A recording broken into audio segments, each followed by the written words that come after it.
Sometimes the greatest betrayals happen in the quiet moments when you least expect them, when the line between trust and temptation blurs.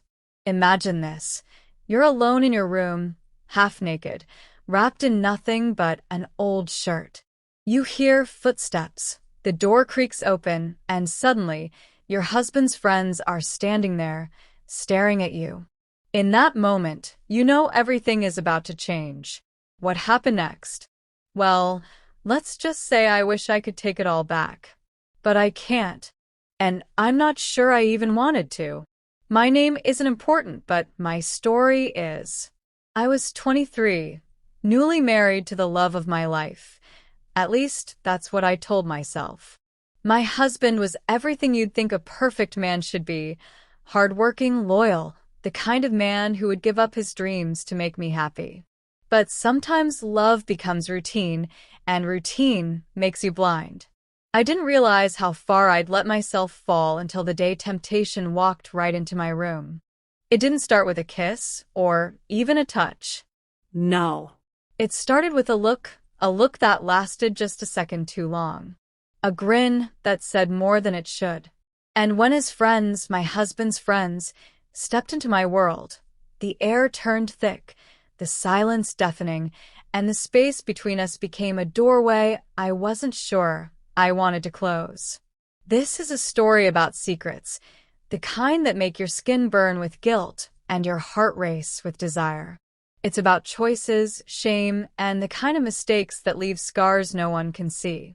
By the end of this, you'll see just how easy it is to lose yourself when the wrong kind of thrill comes knocking. I'm not proud of what I'm about to share, but I'm telling it because someone out there needs to hear it. So before we go any further, before I pull back the curtain on everything that happened, hit that like button, share this story with someone who loves true crime as much as you do, and subscribe to the channel. Trust me, you're not going to want to miss a single word of this. To understand how everything fell apart, I have to start from the beginning. My name doesn't matter, but I'm 23 years old, young, married, and already tangled in a story I wish I could erase. Let me tell you about Mark, my husband. Mark was the kind of man every woman dreams about marrying. Dependable, steady. He didn't just make promises, he kept them. He was the type of man who would wake up at 5 a.m. for work, kiss my forehead before leaving, and text me, "I love you," every single afternoon, like clockwork. He had a quiet way of showing love. Nothing flashy or over the top, but enough to make me feel safe. That was Mark. Reliable, hardworking, and loyal to a fault. We'd been high school sweethearts. When I was 16 and he was 18, Mark had this boyish charm that made everyone like him. He was the star athlete in school, tall, broad-shouldered, with a smile that could light up any room. Back then, he chased me. I remember feeling so special, so chosen, when he asked me to prom. Fast forward 6 years, and there we were, married, living in a modest 2-bedroom house in a quiet neighborhood. But here's the truth no one tells you about marriage. Love isn't always enough. The butterflies fade, the laughter becomes quieter, and routines replace spontaneity. I knew Mark loved me, but as the months passed after we said our vows, I started to feel unseen. I don't blame him. He worked long hours as a contractor, pouring his energy into the job so we could build our future. But in his effort to provide, he stopped seeing me, the woman he promised to cherish. Then there were Mark's friends, his closest buddies from work. They were always around, always at the house on weekends watching games or drinking beers in the garage. Mark's best friend, Sam, was different though. He was more outgoing than Mark, louder, always the center of attention. Sam was the kind of guy who noticed everyone in the room, what they were wearing, how they laughed, the way they sat. Where Mark was quiet and reserved, Sam was confident. His dark hair was always perfectly styled, his shirts fitting just right to show off the work he clearly did at the gym. He carried himself like he knew he was charming, like he knew he could get away with things others couldn't. And me? I told myself I barely noticed. Sam was just one of Mark's friends. Nothing more. At first, everything felt perfect between Mark and me. Those early months of marriage were blissful. We laughed over silly things. We cooked dinner together and stayed up late watching movies. But as time passed, the routine started to wear on us. Mark was always tired. The work on construction sites drained him, his muscles aching, his energy gone. He'd come home and collapse on the couch without so much as a kiss. "You work too hard," I'd say. "It's for us," he'd reply, with that soft smile. I believed him. I knew he was doing it for us. But there were nights when I'd sit on the edge of the bed, staring at him as he snored, and I'd feel this ache in my chest. It was loneliness. A loneliness I couldn't explain. Mark didn't notice when I started wearing nicer clothes around the house. He didn't notice when I bought new lingerie, trying to surprise him. I'd stand there in the doorway, waiting for him to look at me, waiting for the spark to come back, but it didn't. Instead, I'd hear him mumble, "Not tonight, I'm tired." I was 23, newly married, and I felt invisible. My body still wanted to be touched. My heart still wanted to feel wanted. But every time Mark turned away, a little piece of me broke. Looking back, the signs were all there. Little things. Sam started coming around more often, even when Mark wasn't home. At first, I didn't think much of it. He'd say things like, "Oh, Mark asked me to drop off his tools," or "I was just passing by." We'd sit in the kitchen, and he'd talk to me like no one had in months. "You're always alone here," he said once, his voice low, his eyes holding mine a second too long. "Doesn't Mark see how lucky he is?" I remember laughing it off, telling him, "Of course he does. He's just busy." But something about the way Sam looked at me lingered in my mind. The way his eyes drifted to my bare legs when I'd wear shorts, the way his smile widened when I'd blush. I should have stopped it then, but I didn't. It wasn't just the words. It was the moments, the touches that weren't necessary. His hand grazing my back as he walked past. The way his knee would brush against mine when we sat too close at the kitchen table. I told myself it was innocent, that it meant nothing. But deep down, I felt it. The pull. The temptation. Mark trusted him completely. "Sam's like a brother," he'd say with pride. And I'd smile and nod, pretending I didn't feel the heat when Sam's eyes lingered on me just a second too long. And then there was that morning. It was a Saturday. I had just gotten out of bed, still half asleep. Mark had already left for an early shift, so the house was mine. Quiet and peaceful. I pulled on one of his shirts. It was oversized and soft, falling just below my thighs, and padded barefoot to the kitchen to make coffee. I didn't hear the door open. I didn't hear the footsteps in the hallway. The first thing I noticed was a voice, Sam's voice. "Morning," he said, low and slow, like he'd caught me doing something I shouldn't. I turned, coffee cup in hand, and froze. Sam and two of Mark's other friends were standing in the doorway, staring at me. My heart stopped. "What are you doing here?" I managed to stammer, tugging the hem of Mark's shirt lower, though it barely made a difference. Sam grinned, that same easy, confident grin that had always unsettled me. "Didn't mean to surprise you," he said, but his eyes never left me. Neither did theirs. They weren't looking at my face. I felt exposed, like I was standing there completely bare. I wanted to run, to hide, to do anything but stand there under their gaze. But I couldn't move. My feet were glued to the floor, and the heat in my cheeks spread like wildfire. One of the guys, Jake, I think, cleared his throat awkwardly, looking away. But Sam didn't. He took a step into the room, his voice dripping with something I couldn't quite name. "Looks like we caught you at a bad time," he said, his eyes traveling down my bare legs. My breath hitched. My pulse thundered in my ears. I should have told them to leave. I should have screamed. But I didn't. And that moment, that single moment, is where everything changed. I don't know when the line was crossed. Maybe it was that morning when Sam and his friends walked in on me, or maybe it was the way Sam looked at me afterward. Like I was a secret he couldn't wait to keep. Either way, what should have been a humiliating moment turned into something else, something I couldn't ignore. It started small.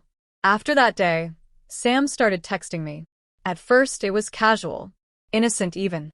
Sorry about earlier, he wrote that evening, adding a smirking emoji. I think we all got more than we bargained for. I rolled my eyes, my cheeks flushing at the memory. I should have ignored it. I should have shut it down right then and there. But instead, I typed back, maybe you should learn to knock. That one message opened a door I wasn't ready for. The next day, Sam stopped by again. Just dropping off tools for Mark, he said, grinning as he leaned against the kitchen counter. His eyes swept over me like he was undressing me right there, and I felt it again, that heat, that rush. You look good today, he said casually, like it was something he had every right to say. I laughed it off, but my heart was racing. The texts kept coming. Every day, little things that made my stomach flutter.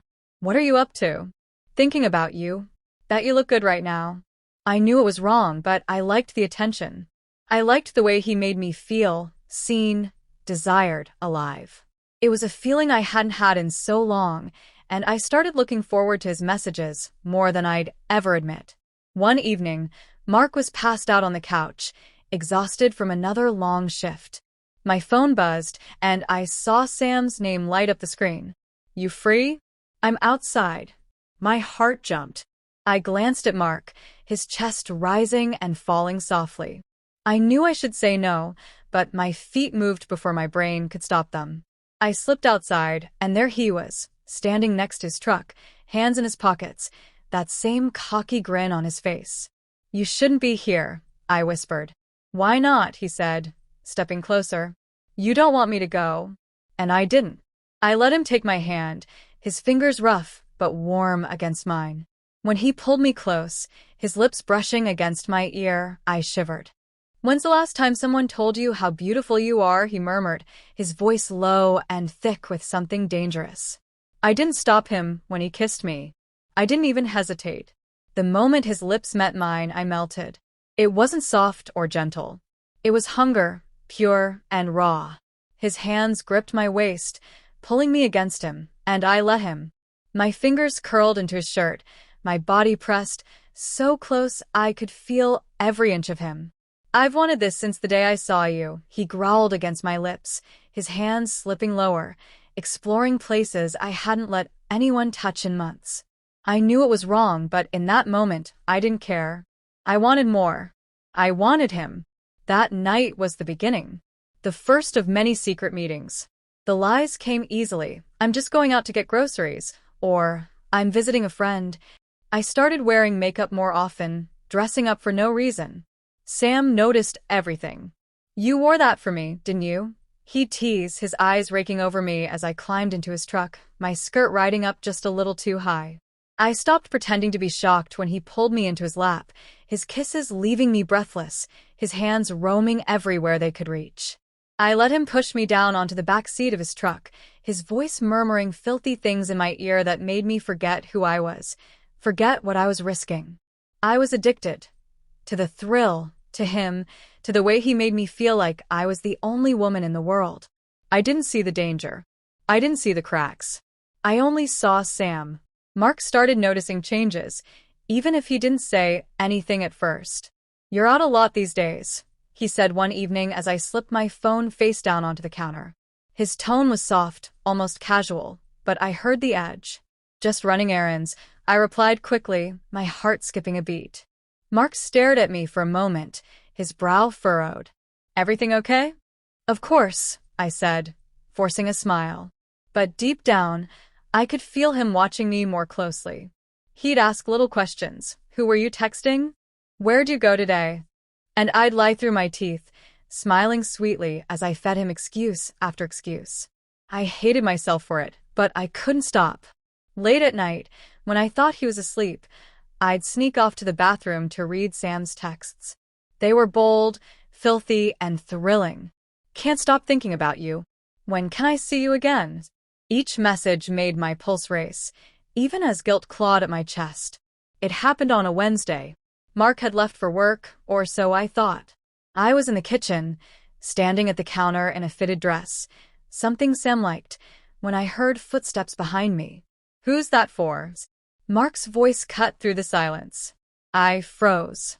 My phone was still open on the counter, Sam's latest message lighting up the screen. "Last night was amazing. I need you again." I turned slowly, my heart pounding as I met Mark's eyes. He wasn't yelling. He wasn't angry. He just looked broken. "Who is he?" Mark's voice cracked. "It's not what you think," I whispered, but he grabbed my phone, his hands shaking as he read the messages. The silence was unbearable. "How could you?" he said finally, his voice barely above a whisper. "After everything I've done for us, how could you do this to me?" Tears streamed down my face as I tried to explain, but there was no explanation that could fix what I'd done. I watched as Mark dropped my phone onto the counter and turned away, his shoulders hunched, his head hanging like the weight of the truth had crushed him. "I loved you," he said, his voice breaking. "I still love you." Hearing those words shattered me. I wanted to scream, to beg for forgiveness, but all I could do was watch as he walked out the door, leaving me standing there alone. When Mark walked out that day, it felt like the air had been sucked from my lungs. My legs gave out, and I collapsed onto the floor, gasping for breath, my body trembling like I was caught in the middle of a storm. Tears poured down my cheeks as I clutched my phone, staring at the last message Sam sent me. "Can't stop thinking about you. I need you again." His words lingered in my head, swirling with memories I couldn't erase. Memories I didn't want to erase. The way his hands gripped my waist, the roughness in his voice when he whispered dirty things into my ear, the fire that burned between us when we couldn't keep our hands off each other. I hated myself for craving him even now, when the truth was out and everything I loved had shattered. I buried my face in Mark's pillow, inhaling the faint trace of him, his scent, his warmth, but all I could think about was Sam. Sam's strong arms pinning me against the wall, his breath hot against my neck as he groaned my name. The way he pulled my hair back, tilting my head so he could kiss me deeper, rougher, until my knees went weak. The memories made my skin flush, my heart pound, and my stomach twist with guilt. Why did I let it happen? I whispered to myself, my voice choked and hoarse. But I knew the answer. Sam made me feel something I hadn't felt in years. Alive. Desired. Addicted. Mark was steady, reliable, and distant. Sam was fire. Dangerous and all-consuming. He touched me in ways Mark never did anymore, kissed me like he wanted to devour me. And now, the man who lit me up had disappeared, and the man who loved me had walked away. The loneliness was suffocating. I felt hollow, empty, like a ghost wandering through the ruins of my own choices. Confrontations and reactions, 7 minutes. The next morning, I thought Mark had gone for good. I woke up on the couch where I'd cried myself to sleep, the house eerily silent. But then I heard the front door slam shut. Mark was back. I sat up quickly, my heart pounding as I heard his heavy footsteps approach. He found me in the kitchen, his face red, his eyes bloodshot. He wasn't shouting, but his voice was harder than I'd ever heard it. "So, how long has this been going on?" he said, tossing my phone onto the counter. I froze. My hands shook as I reached for it, Sam's name still lit up on the screen. "Last night was amazing. I can't wait to see you again." "Mark, I'm sorry," I stammered, tears welling up in my eyes. "Sorry," he barked, his voice breaking. "Sorry? You let my best friend touch you. You let him have you. Do you even realize what you've done?" I couldn't speak. My chest was so tight it felt like I couldn't breathe. "Did you love him?" Mark demanded, his voice cracking. "No," I choked out, shaking my head. "Then why? Why?" He stepped closer, his eyes wild with anger and hurt. "I gave you everything. I worked my ass off to give you the life you wanted. And this is how you repay me?" "I didn't mean for it to happen," I whispered, sobbing. "Didn't mean for it," he snapped, slamming his fist against the counter.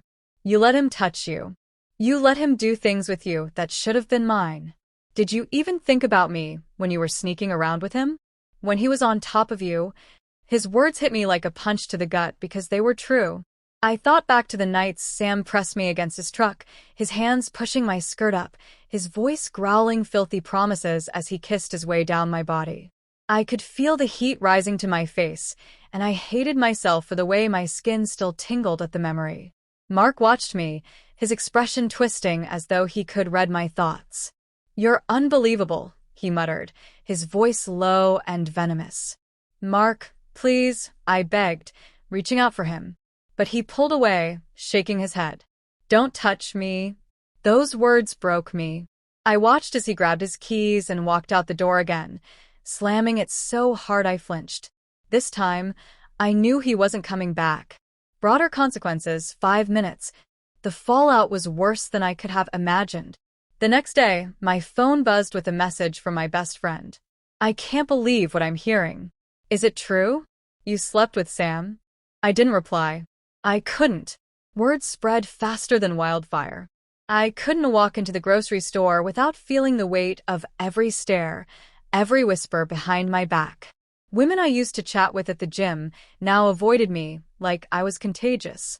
"That's her," I overheard one of them say. "The one who cheated with her husband's best friend." I wanted to scream, to disappear. My mother wouldn't even look at me. When I went to see her, she just shook her head, her voice barely above a whisper. "You broke his heart," she said. "You ruined everything. Even Sam was gone." Just like that. The text stopped, the call stopped. It was like I didn't exist to him anymore. I sat alone on the floor of our bedroom, staring at the empty space where Mark's clothes used to hang, clutching the wedding ring I had stopped wearing for Sam. I thought of Sam's hands on me, his voice in my ear as he groaned, "You're mine, baby. No one else can make you feel this good." And I hated myself for the way I still wanted it. But that fire had burned me alive. I had lost Mark. I had lost my friends, my family, my reputation. And for what? For the thrill of being wanted. For the heat of Sam's body pressed against mine. For kisses that left me dizzy and touches that made me forget everything else. Now, all I had left were the ashes of what used to be my life. I looked at myself in the mirror that night, my face streaked with tears, and whispered, was it worth it? The answer was no, but it was too late. Closing reflection. They say you don't realize what you have until it's gone. But for me, I realized it the second Mark walked away. I let my loneliness lead me to choices that destroyed everything I loved. Sam made me feel alive for a moment, but that moment cost me everything. And when it was over, I was nothing but a woman alone in an empty house, haunted by the life I threw away. If you're listening to this, let my story be a warning. Temptation might feel good. It might make your skin burn and your heart race, but it will destroy you if you let it. And once it does, there's no going back. After Mark walked out of our lives, everything fell apart. He didn't call, didn't text, he was just gone. I spent weeks living in that house, surrounded by the ghosts of my choices. The empty space on his side of the bed, the silent dinners, the cold mornings where no one kissed me goodbye, it all felt like punishment I'd brought upon myself. One day, I came home to find the divorce papers waiting for me on the kitchen counter. My heart sank as I flipped through the pages. There was no letter, no explanation. Just his signature and a demand for finality. It was over. Our marriage, our love, our life. It was all reduced to ink on paper. I signed them with shaking hands, tears streaming down my face. But when I put the pen down, something inside me shifted. For weeks, I'd been drowning in guilt, in shame, replaying the choices that had led me here. But holding those papers, I realized that this was my rock bottom. I could either let this destroy me completely, or I could learn to live with my mistakes. I started going to therapy, dragging myself to appointments where I had no choice but to face the truth about who I'd become. It wasn't easy. I had to sit with the uncomfortable questions, the shame, the regret. "Why did you do it?" my therapist asked one day. "I was lonely," I admitted, my voice breaking. "I just wanted to feel loved again." "And did you?" she asked. I thought about Sam, about the way he touched me, the fire he lit inside me, and I realized the truth. It wasn't love. It was escape. Sam was never mine, and I was never his. What we had was built on lies, on desire that burned too hot and too fast to last. Mark never came back. He moved on with his life, and I had to accept that I'd lost him forever. I rented a small apartment on the other side of town, away from the whispers and the stares. For the first time in years, I was alone, not just physically, but emotionally. I didn't have Mark. I didn't have Sam. All I had was myself. So I started over. Slowly. Painfully. I found a job, rebuilt friendships with people willing to forgive me, and focused on figuring out who I was without Mark or Sam. It was the hardest thing I've ever done, but I knew it was the only way to heal. I reached out to Sam once, months after everything ended. I don't know why. Maybe I needed closure, or maybe I wanted to hear him say that what we had meant something to him, too. He answered the phone, his voice smooth and confident as always. "Well, if it isn't Trouble herself," he joked. "Was I just a game to you?" I blurted out, my voice shaking. "Did any of it mean anything?" He went quiet for a moment before he sighed. "Look, it wasn't supposed to get so serious," he said finally. "We were just having fun." "Fun?" I whispered, my chest tightening. "You were lonely, and I was there," he continued. "I never meant to hurt Mark, but I guess I didn't care enough to stop it. I didn't think it would end like this." His words stung. It wasn't love for him. I was just a thrill, a temporary escape. The nights we spent tangled up together, the whispers, the promises, they were nothing more than moments to him. And yet, I had thrown my life away for them. "I hope it was worth it," I said bitterly, hanging up the phone. But as I sat there, staring at the walls of my empty apartment, I realized it didn't matter what Sam thought. His version of the story didn't change mine. I let him into my life. I let him ruin my marriage. And now I had to live with the consequences. Looking back, there were so many red flags I ignored, so many moments where I could have turned back, but didn't. I see it now. It started when Mark and I stopped communicating. I felt lonely, invisible, and instead of talking to him, I looked for validation somewhere else. That's how it begins. Little moments that seem harmless until they aren't. A text that feels innocent, a touch that lingers too long, a kiss you tell yourself was just a mistake. But betrayal doesn't happen in a single moment.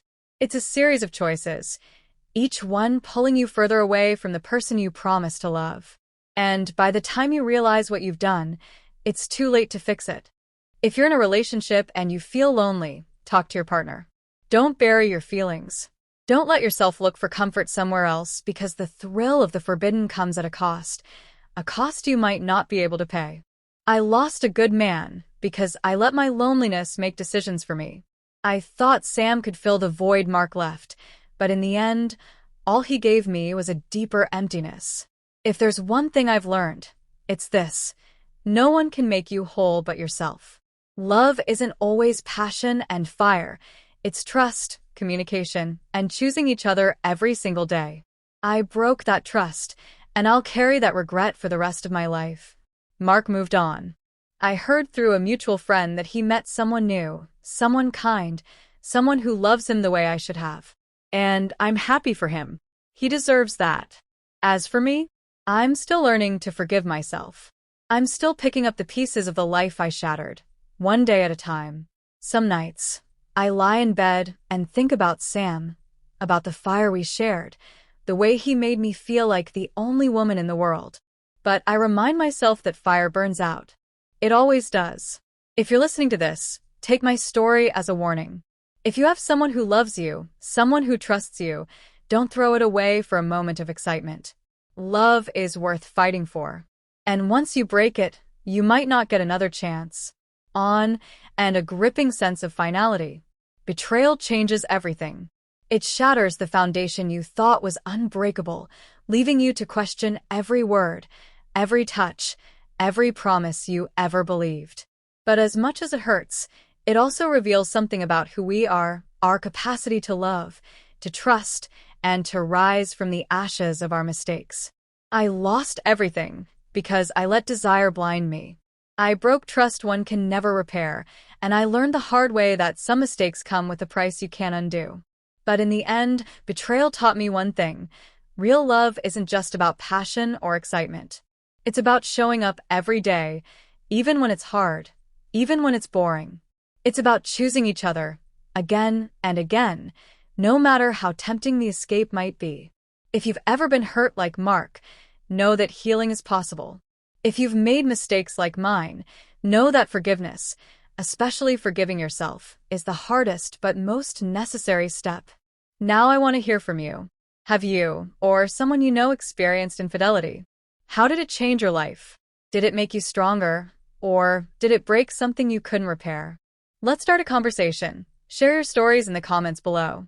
Your experience might help someone who's going through the same pain or confusion right now. If this story gripped you, make sure to hit that like button, share it with someone who might need to hear it, and subscribe to the channel. I have so many more shocking, emotional, and raw true stories to tell that uncover the darkest, most complicated sides of relationships. Stay tuned, because the next story, it might just be the most shocking one yet.